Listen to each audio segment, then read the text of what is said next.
Conquista adoptar um cachorro em seu país um compromisso sério e um processo nada fácil. Polo pensa que uma vez que o cachorro sube avião rumo para sua casa novo, que já é parte difícil da Silomba. Pero para pareja na Boston, tá parece que a luta tá continua.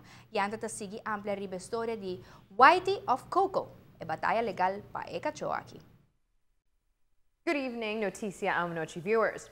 The story of Whitey, or Coco the dog, is no doubt controversial. Some are saying this development is putting the island in a negative light when it comes to future tourists wanting to adopt a stray off of Aruba. The alleged owner of the dog, who lives on the island part-time, has spent a few $1,000s in legal fees and has generated international headlines. Many on the island have voiced their concerns as to how this story could jeopardize visitors in the future wanting to adopt a stray from Aruba. I sat down with Cornelia for her comments regarding this very issue. Cornelia Hadjinyak says she is aware of the serious stray dog issue Aruba has. She does not feel that her decision to sue the couple from Boston who decided to adopt Whitey is detrimental to tourists in the future wanting to bring an animal back home from the island. Well, first of all, I think this shouldn't affect if somebody wants to adopt a real homeless dog or not.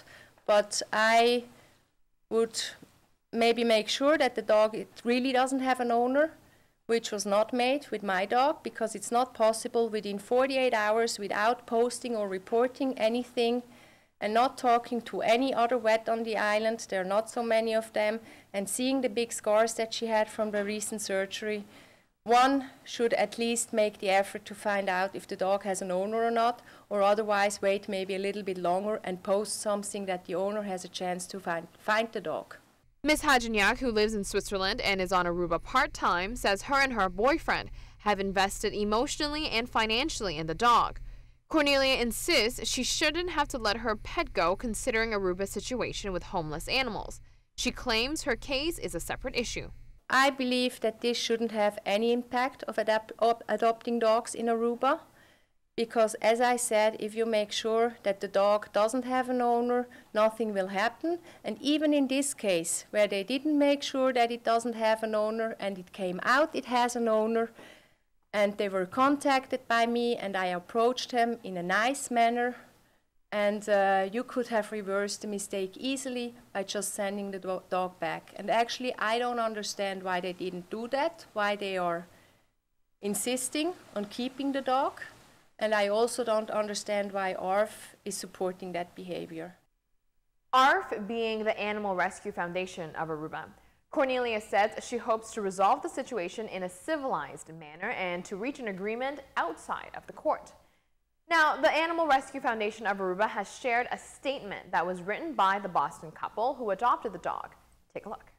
Coco is the name of Lisa O'Connell's dog, in which she adopted from Aruba. Lisa encountered Coco twice on the island before deciding to move forward and taking her in.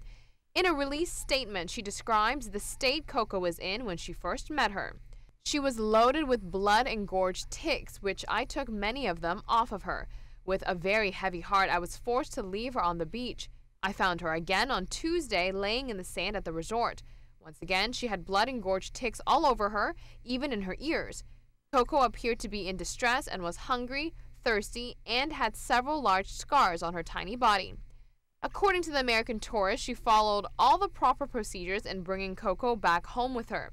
After verifying with a vet that she was healthy enough to travel, their journey with their new pet began. Coco is not the O'Connells' first pet that they've rescued off the Caribbean.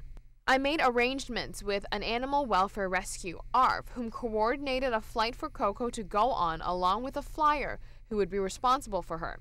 We also checked Aruba Lost and Found to make sure she was not a lost pet. Nothing was found, so after several days, Coco was brought from the vet to the airport and began her journey to her new home in the U.S. Coco has settled in so nicely with me and my family and her doggy sister Macy, whom I rescued from the Grand Bahama Humane Society back in September of 2012. The O'Connells did a good deed by adopting what they thought was a stray off the island, but unfortunately this decision has dragged them into an ugly situation.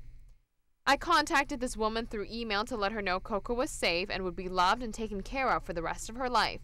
The woman immediately said she wanted her dog back and has infiltrated my life since then. She sent the police to my house. She sent out invites to people on my friends list on Facebook to like a page dedicated to the dog and with disparaging comments about me. The O'Connells insist they followed proper procedures.